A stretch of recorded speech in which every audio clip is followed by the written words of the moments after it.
तो अगर मैं बात करूं एक्रूअल बेसिस ऑफ अकाउंटिंग की, तो ये क्या होता है? द एक्रूअल कॉन्सेप्ट और मर्केंटाइल बेसिस। एक्रूअल कॉन्सेप्ट को, एक्रूअल बेसिस को हम मर्केंटाइल बेसिस के नाम से भी जानते हैं।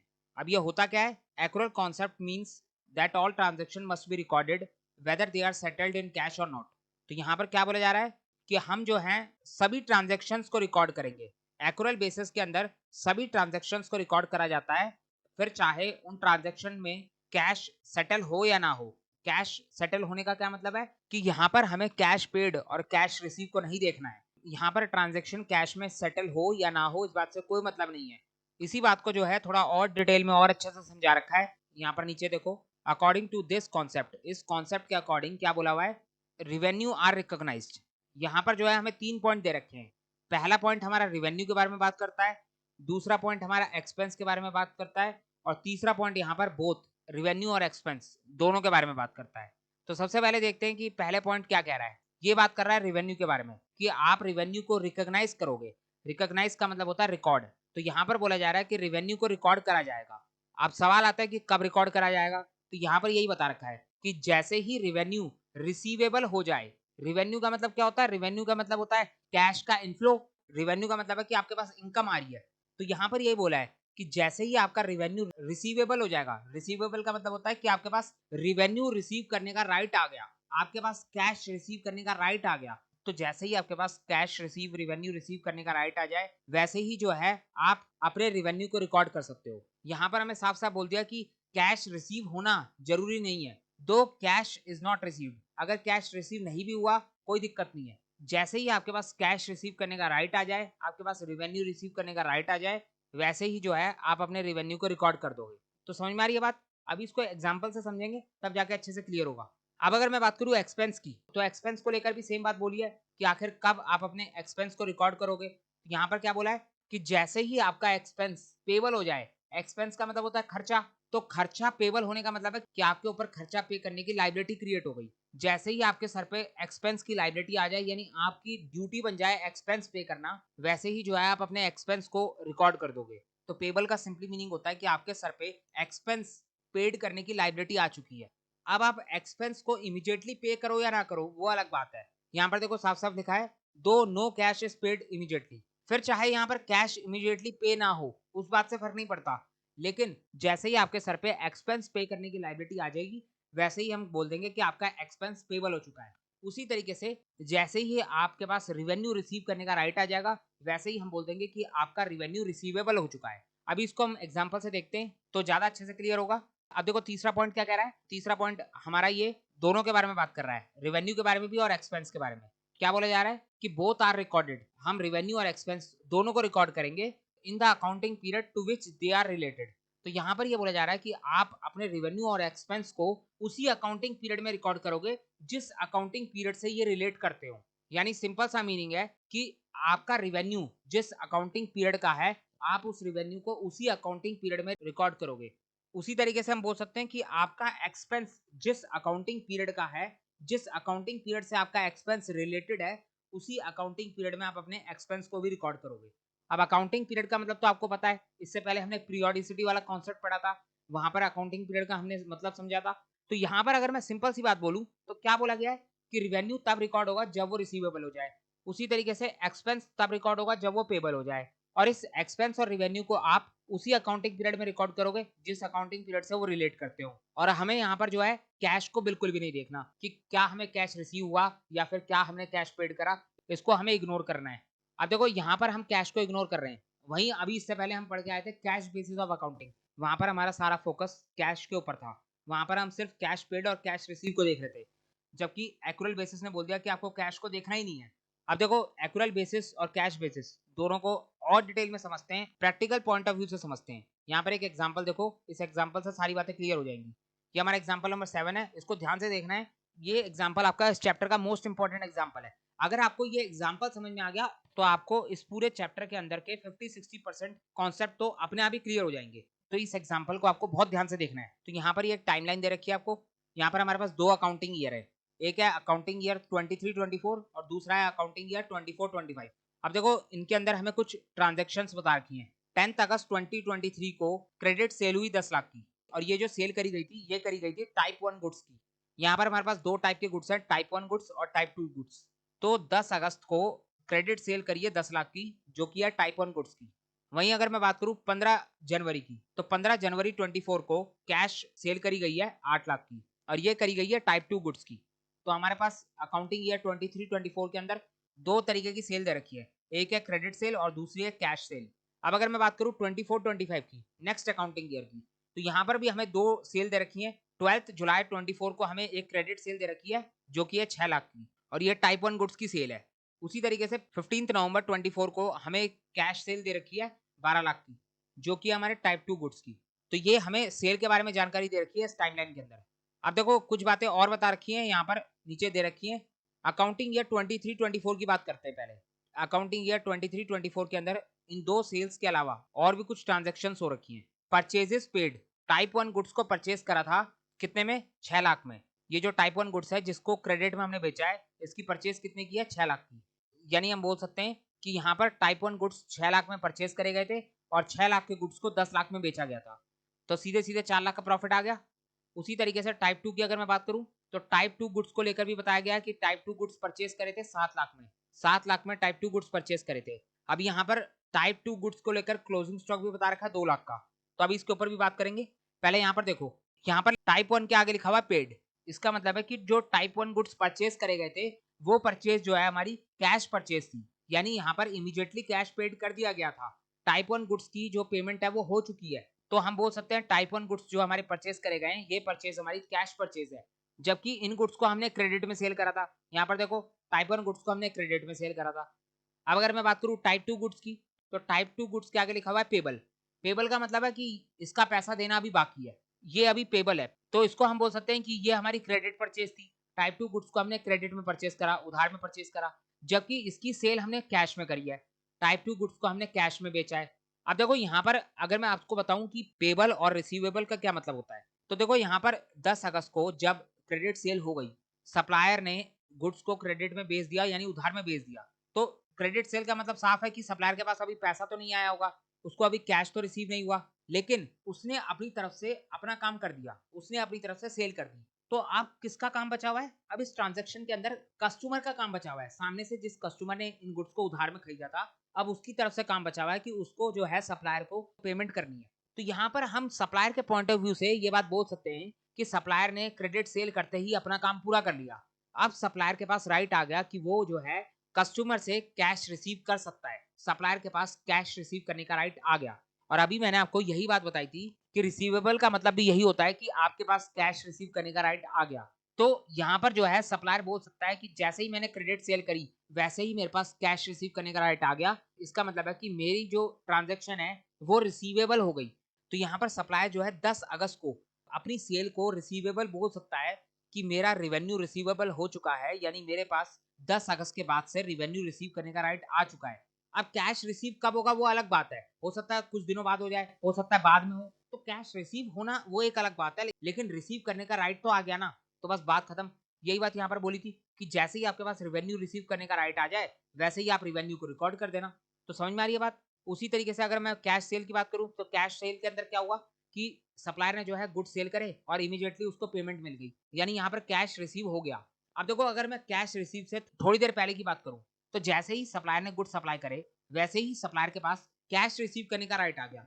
सप्लायर के पास से गुड्स चले गए, तो सप्लायर का काम पूरा हो गया, सप्लायर का ऑब्लिगेशन पूरा हो गया। तो सप्लायर का काम पूरा हो गया, इसका मतलब है कि सप्लायर के पास कैश रिसीव करने का राइट आ गया, सप्लायर का रिवेन्यू रिसीवेबल हो चुका था, और सामने से कस्टमर ने उसी टाइम पर इमीडिएटली पेमेंट भी कर दी। तो जो रिवेन्यू पहले रिसीवेबल हुआ था, वो रिवेन्यू इमीडिएटली रिसीव भी हो गया। तो रिवेन्यू रिसीवेबल पहले होता है, उसके बाद रिवेन्यू रिसीव्ड होता है, यानी कैश आपका रिसीवेबल पहले हो जाएगा, उसके बाद हो सकता है तुरंत ही आपको कैश रिसीव भी हो जाए, या फिर हो सकता है कुछ टाइम बाद कैश रिसीव हो। तो यहाँ पर कैश रिसीव को नहीं देखना, यहाँ पर देखना है रिसीवेबल को। तो एक्यूरल बेसिस हमें बोलता है कि आपको कैश रिसीव को देखने की जरूरत नहीं है, आप सिर्फ रिसीवेबल को देखो। अब यहाँ पर हम कैश सेल के अंदर तो बोल सकते हैं कि जब कैश सेल हुई उसी समय पर जो है सप्लायर के पास कैश रिसीव करने का राइट आ गया था, और अच्छी बात यह है कि उसी समय पर सप्लायर को कैश रिसीव हो भी गया, तो ये हमारी कैश सेल बन गई। तो कैश सेल भी हमारी पहले रिसीवेबल ही बनी थी। तो जैसे ही सप्लायर जो है 15 जनवरी को सेल करेगा, वैसे ही सप्लायर के पास रिवेन्यू रिकॉर्ड करने का राइट आ जाएगा। तो यहाँ पर रिवेन्यू रिकॉग्नाइज हो जाएगा जैसे ही रिसीवेबल हो जाए। कैश रिसीव हो या ना हो इस बात से फर्क नहीं पड़ने वाला। पहले क्रेडिट सेल के अंदर कैश रिसीव नहीं हुआ, जबकि कैश सेल के अंदर कैश रिसीव हो गया, बस इतना ही डिफरेंस है। तो समझ में आ रही है बात? तो रिसीवेबल का मतलब आपको क्लियर हो गया। अब अगर मैं बात करूं पेबल की, तो पेबल का मतलब क्या होता है कि आपकी ड्यूटी क्रिएट हो चुकी है, आपके सर पे लायबिलिटी आ चुकी है कि अब आपको एक्सपेंस पे करना है। एक्सपेंस की पेमेंट करी या नहीं करी वो अलग बात है, लेकिन एक्सपेंस पे करने की लायबिलिटी आपके सर पे क्रिएट हो चुकी है। इसको यहां से समझो। यहां पर सप्लायर ने क्या करा कि टाइप 1 गुड्स को कैश में परचेज कराया, तो टाइप 1 गुड्स की पेमेंट इमीडिएटली कर दी। वहीं अगर मैं टाइप 2 गुड्स की बात करूं तो टाइप 2 गुड्स को क्रेडिट में परचेज कराया, यानी इसकी पेमेंट अभी करनी बाकी है। तो जैसे ही सप्लायर ने टाइप 2 गुड्स को परचेज करा, वैसे ही सप्लायर के सर पे लायबिलिटी आ गई कि अब जो है मुझे इन गुड्स की पेमेंट करनी है। परचेज करते ही ये गुड्स की पेमेंट पेबल हो चुकी है। पेबल का मतलब है कि आपको पे करनी है। अब आप इस पेबल को अगर इमीडिएटली पेड कर देते हो तो उसको बोल देंगे हम कैश परचेज, जैसे कि टाइप 1 गुड्स के साथ हुआ। सप्लायर ने टाइप 1 गुड्स खरीदे और उसी समय पर इमीडिएटली पेमेंट कर दी, तो यहाँ पर ये हमारा कैश परचेज बन गया। लेकिन कैश परचेज भी पहले पेबल बना होगा। जैसे ही सप्लायर ने गुड्स परचेज करे थे वैसे ही जो है परचेज जो है पेबल हो चुकी थी, लेकिन उसी समय पर इमीडिएटली सप्लायर ने पेमेंट कर दी। अगर आपने तुरंत इमीडिएटली पेमेंट कर दी तो वो पेबल जो है पेड में कन्वर्ट हो गया और यहाँ पर ये हमारा कैश परचेज बन गया। तो सेम वही हिसाब किताब है सेल की तरह। सेल के अंदर आपको रिवेन्यू रिसीव होता है और यहाँ पर परचेज के अंदर आप एक्सपेंस पेड करते हो। तो यहाँ पर यही बात बोली गई है कि जैसे ही आपका एक्सपेंस पेबल हो जाए, अब फिर चाहे आप इमीडिएटली कैश पेड करो या ना करो, हो सकता है आप कर दो, हो सकता है आप ना करो, उससे फर्क नहीं पड़ता। तो जैसे ही आपका एक्सपेंस पेबल हो जाएगा वैसे ही जो है आप उसकी रिकॉर्डिंग कर दोगे। तो समझ में आ रही है बात? तो रिसीवेबल और पेबल का मतलब क्लियर हो गया। अब देखो क्या बोला था कि रिवेन्यू और एक्सपेंस इन दोनों को ही आप उस अकाउंटिंग पीरियड में रिकॉर्ड करोगे जिस अकाउंटिंग पीरियड से ये रिलेट करते हो। यानी आपका रिवेन्यू और एक्सपेंस जिस अकाउंटिंग पीरियड का है वो उसी अकाउंटिंग पीरियड के अंदर रिकॉर्ड होगा। अब देखो इस बात को हम ऐसे ही बोल सकते हैं कि 23-24 के अंदर यहाँ पर हमारे पास क्रेडिट सेल भी थी और कैश सेल भी थी। तो क्रेडिट सेल को हम रिसीवेबल बोल देंगे, जबकि कैश सेल को हम रिसीव्ड बोल देंगे। तो चाहे रिसीव्ड हो चाहे रिसीवेबल हो कोई फर्क नहीं पड़ता, दोनों के दोनों हमारे अकाउंटिंग ईयर 23-24 की ट्रांजेक्शन है। तो ये ट्रांजेक्शन 23-24 की है, यानी ये रिवेन्यू भी 23-24 का है। तो जो रिवेन्यू 23-24 का है वो रिवेन्यू 23-24 के अंदर ही रिकॉर्ड होगा एज पर एक्यूरल बेसिस। तो यही बोला जा रहा है। तो समझ में आ रही है बात? तो यही बात यहाँ पर बोली गई थी। अभी हम इसको प्रैक्टिकली सॉल्व करते हैं, प्रॉफिट एंड लॉस निकालते हैं, तब जाके ज्यादा अच्छे से बात समझ में आ जाएगी। आगे देखो क्या लिखा हुआ था, क्लोजिंग स्टॉक बचा हुआ है 2 लाख का। इसका क्या मतलब है? क्लोजिंग स्टॉक का मतलब होता है कि साल के एंड में आपके पास कुछ गुड्स बच गए जिनको आपने अभी सेल नहीं करा, इनको आप नेक्स्ट ईयर में सेल करोगे। तो यहाँ पर टाइप 2 गुड्स परचेज करे गए थे 7 लाख के। अभी 7 लाख में से 2 लाख के गुड्स बच गए, ईयर एंड पे 2 लाख के गुड्स बच गए। तो इसका मतलब है कि हमने पूरे साल के अंदर कितने गुड्स सेल करे होंगे? 7 में से 2 लाख के तो बच गए, तो कितने सेल हुए होंगे? 5 लाख के सेल हुए होंगे। तो टाइप 2 के 5 लाख के गुड्स को हमने सेल करा था। अब 5 लाख तो हमारी कॉस्ट है, यहाँ पर परचेज के साथ तो कॉस्ट लिखी होती है। तो 5 लाख के गुड्स को हमने 8 लाख में बेचा। यहाँ पर देखो टाइप 2 गुड्स को हमने 8 लाख में बेचा, तो 5 लाख के गुड्स को हमने 8 लाख में बेचा, 3 लाख का हमारा सीधे सीधे प्रॉफिट हो गया। समझ में आ रही है आपको बात? इन 2 लाख के गुड्स को तो हम नेक्स्ट ईयर में बेचेंगे, ये जब बेचे जाएंगे तभी इनके बारे में बात करी जाएगी। तो समझ में आ रही है आपको बात? अभी जिसको समझ में आ गया बहुत बढ़िया, जिसको नहीं आया कोई दिक्कत नहीं, अभी इसका सॉल्यूशन करेंगे तब दोबारा बात करेंगे इसके बारे में। यहाँ पर देखो क्या लिखा हुआ है, एक्सपेंस फॉर द ईयर। कौन से ईयर की बात हो रही है? 23-24 की बात हो रही है। तो पूरे साल का एक्सपेंस कितने का है? 4 लाख का। 4 लाख का एक्सपेंस है पूरे साल का, जिसमें से 1,20,000 रुपए अभी पे करना बाकी है। इसका मतलब है कि 2,80,000 का एक्सपेंस पे हो चुका होगा। तो हम बोल सकते हैं कि अकाउंटिंग ईयर 23-24 के अंदर टोटल 4 लाख का एक्सपेंस ड्यू हुआ था, जिसमें से हमने 2,80,000 का एक्सपेंस पे कर दिया और 1,20 का एक्सपेंस अभी पे करना बाकी है। तो समझ में आ रही है बात? आगे देखो क्या लिखा है, इंटरेस्ट रिसीव्ड। हमें कुछ इंटरेस्ट की इनकम रिसीव हुई है, तो ये भी हमारा रिवेन्यू है। अब देखो एक्सपेंस और रिवेन्यू का मतलब जिसको नहीं पता, तो वो जो है हमारी बेसिक टर्म्स ऑफ अकाउंटिंग वाली वीडियोस को जाके देख सकता है। वहां पर मैंने आपको अकाउंटिंग के अंदर यूज होने वाली सभी टर्म्स के बारे में बहुत डिटेल में बता रखा है। तो यहाँ पर अगर मैं इंटरेस्ट रिसीव की बात करूं तो ये भी हमारा रिवेन्यू है। तो कितना इंटरेस्ट रिसीव हुआ है? 1 लाख का इंटरेस्ट रिसीव हुआ है। कितने में से? 1.5 लाख में से। तो यहाँ पर हम बोल सकते हैं कि पूरे साल हमारे पास 1.5 लाख के इंटरेस्ट की इनकम ड्यू हुई थी, जिसमें से अभी हमें इस साल सिर्फ 1 लाख रुपए रिसीव हुआ है। तो ये बातें हो गई 23-24 की। तो अब अगर मैं बात करूं अकाउंटिंग ईयर 24-25 की, तो यहाँ पर हमें सबसे पहले तो सेल दे रखी थी, क्रेडिट सेल और कैश सेल। ये दो सेल तो हमें बता रखी है। टाइप 1 गुड्स की हमने क्रेडिट सेल करी है, जबकि टाइप 2 गुड्स की हमने कैश सेल करी है। तो ये दो ट्रांजेक्शन तो हो गई। अब यहाँ पर इसके अलावा जो है कुछ और ट्रांजेक्शन हमें बता रखी है जो 24-25 में हुई थी। सबसे पहले परचेज बता रखा है और परचेज के आगे लिखा हुआ पेड। इसका मतलब है कि ये कैश परचेज है, इसकी पेमेंट हो चुकी है। और बात हो रही है टाइप 1 की। टाइप 1 के गुड्स कैश में परचेज करें 4 लाख के, 4 लाख की कैश परचेज करी है। अब देखो टाइप 1 के गुड्स को हमने क्रेडिट में बेचा था, इसकी परचेज हमने कैश में करी है लेकिन इसको हमने क्रेडिट में बेचा था। यहाँ पर देखो टाइप 1 गुड्स की क्रेडिट सेल करी थी हमने 6 लाख की, तो समझ में आ रहा है। अब बात करूँ टाइप 2 गुड्स की, तो टाइप 2 गुड्स के आगे लिखा हुआ है पेबल, इसका मतलब है कि ये हमने क्रेडिट में परचेज करा है, अभी इसकी पेमेंट पे करनी बाकी है, ये अभी पेबल है। तो टाइप 2 गुड्स हमारा पेबल हो गया। कितने के गुड्स परचेज करें? 8 लाख के, और इसमें से क्लोजिंग स्टॉक बच गया 3 लाख का, यानी साल के एंड में 3 लाख का सामान बच गया। अब बात करते हैं एक्सपेंस की। पूरे साल का हमारा एक्सपेंस था 6 लाख का। ये एक्सपेंस कौन से ईयर का है? 24-25 का है। अब यहाँ पर कुछ एक्सपेंस पेड भी बता रखा है कि आपका एक्सपेंस तो पूरे साल का 6 लाख का था, लेकिन उसमें से आपने पेड कितना करा है। तो ध्यान से देखो, यहाँ पर अलग अलग अकाउंटिंग ईयर के बारे में बता रखा है, डिवाइड करके दे रखा है। अकाउंटिंग ईयर 23-24 का हमारे पास 1,20,000 का एक्सपेंस बचा हुआ था। पिछले साल देखो बोल रखा था हमें कि 23-24 के पूरे साल का एक्सपेंस था 4 लाख का। पूरे साल के अंदर सिर्फ 4 लाख के एक्सपेंस में से 2,80,000 का एक्सपेंस ही पे करा गया था। 1,20,000 का एक्सपेंस अभी भी बच गया था, साल के एंड में बचा हुआ था, जो पे करना बाकी था, जो पेबल था।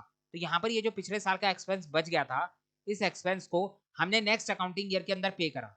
कितना बचा था? 1,20,000। तो 2023-24 के 1,20,000 का एक्सपेंस हमने 2024-25 में पे करा। तो ये समझ में आ गया 1,20,000 कहाँ से आया। अब अगर बात करूँ 2024-25 की, तो 2024-25 के 6 लाख का एक्सपेंस भी हमने 2024-25 के अंदर पे करा। 2024-25 का एक्सपेंस कितना था? 6 लाख। तो पूरा का पूरा एक्सपेंस हमने इसी साल में पे कर दिया, और इनके साथ साथ हमने अगले साल का कुछ एक्सपेंस भी एडवांस में पे कर दिया। 2025-26 का 1 लाख का एक्सपेंस हमने एडवांस में पे कर दिया। तो एक्सपेंस पेड हमें यहाँ पर दे रखा है। अगर मैं आपसे पूछूं कि टोटल एक्सपेंस पेड कितना है 2024-25 के अंदर, तो आप बता सकते हो 6 लाख प्लस 1,20,000 कितना होगा? 7,20 हो गया, प्लस 1 लाख 8,20, टोटल 8,20,000 का एक्सपेंस आपने पे करा है 2024-25 के अंदर। अब अगर मैं बात करूं इंटरेस्ट रिसीव की, इंटरेस्ट रिसीव का मतलब है कि आपके पास इनकम आने वाली है। अब कितनी इंटरेस्ट इनकम आपने रिसीव करी है? तो 2023-24 की बता रहा है ये हमें। 2023-24 के अंदर हमारी इंटरेस्ट इनकम कितनी थी? इंटरेस्ट इनकम थी 1.5 लाख। इंटरेस्ट इनकम रिसीवेबल थी 1.5 लाख, जिसमें से हमें रिसीव हुई थी सिर्फ 1 लाख। तो 50,000 की इनकम अभी रिसीव होनी बाकी थी, वो अभी रिसीवेबल ही रह गई, जो कि हमें नेक्स्ट अकाउंटिंग ईयर के अंदर रिसीव हुए। अकाउंटिंग ईयर 24-25 के अंदर हमें 50,000 की इंटरेस्ट की इनकम रिसीव हुई, जो कि 23-24 की थी, और साथ के साथ हमें करंट ईयर की इंटरेस्ट इनकम भी रिसीव हो गई। इस साल की हमारी इंटरेस्ट इनकम थी 1.5 लाख, जो कि हमें पूरी की पूरी रिसीव हो गई। तो यहाँ पर 23-24, 24-25 के साथ साथ हमें कुछ एडवांस इनकम भी रिसीव हो गई। 20,000 की 25-26 की इंटरेस्ट की इनकम भी हमें इसी साल 24-25 में रिसीव हो गई। तो अगर मैं आपसे पूछूं कि आपको 24-25 के अंदर टोटल कितने इंटरेस्ट की इनकम रिसीव हो गई, तो आप बता सकते हो 50,000 प्लस 1.5 लाख कितना हो गया? 2 लाख प्लस 20,000, 2,20,000। इस साल हमें 2024-25 के अंदर टोटल 2,20,000 की इंटरेस्ट इनकम रिसीव हुई। तो ये बात हो गई इंटरेस्ट की। अब अगर मैं बात करूं कैश रिसीव की, यहाँ पर क्या लिखा है? Cash receive. कौन सा कैश रिसीव हुआ आपको? सेल ऑन 10 अगस्त 2023, 10 अगस्त 23 को हमने कुछ सेल करी थी। यहाँ पर देखो 10 अगस्त 23 को हमने कुछ क्रेडिट सेल करी थी। कितने की क्रेडिट सेल करी थी? 10 लाख की क्रेडिट सेल करी थी। 10 लाख का सामान उधार में बेचा था, जिसका पैसा हमें रिसीव हो रहा है 2024-25 में। यहाँ पर ये बोला है कि आपको कैश रिसीव हो रहा है उस सेल के ऊपर जो सेल आपने 10 अगस्त को करी थी, और साथ के साथ कुछ कैश हमने पेड भी करा है। कौन सा कैश पेड करा है? हमने कुछ परचेज करी थी 23-24 के अंदर। टाइप 2 गुड्स को हमने परचेज करा था क्रेडिट में। यहाँ पर देखो 23-24 के अंदर हमने टाइप 2 गुड्स को परचेज करा था क्रेडिट में, उधार में गुड्स परचेज करे गए थे। यहाँ पर पेबल लिखा हुआ है, यानी उधार में क्रेडिट परचेज हुई थी। कितने की क्रेडिट परचेज थी? 7 लाख की। तो 7 लाख के गुड्स हमने 23-24 में परचेज तो कर लिए, लेकिन उसकी पेमेंट कब करी? उसकी पेमेंट करी 24-25 के अंदर। यहाँ पर लिखा है कैश पेड। 23-24 की जो हमने टाइप 2 गुड्स की परचेज करी थी, उसकी पेमेंट हमने 24-25 के अंदर करी है। तो समझ में आ रही है बात? तो ये हमारा पूरा का पूरा क्वेश्चन हो गया। क्वेश्चन हमने पढ़ लिया, बहुत डिटेल में डिस्कस कर लिया। अब जरा इसके सॉल्यूशन के ऊपर चलते हैं कि आखिर इसका प्रॉफिट एंड लॉस कैसे निकाला जाएगा। तो यहाँ पर मैं आपको प्रॉफिट एंड लॉस निकालना सिखाऊंगा दोनों बेसिस से।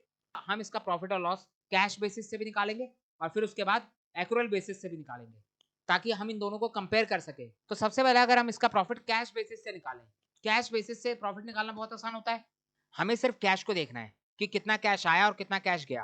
तो यहाँ पर अगर मैं सॉल्यूशन की बात करूं, तो कैश बेसिस के अंदर आपका प्रॉफिट कैसे निकलेगा? आपको सिर्फ इतना देखना है कि cash receive during the year minus cash paid during the year.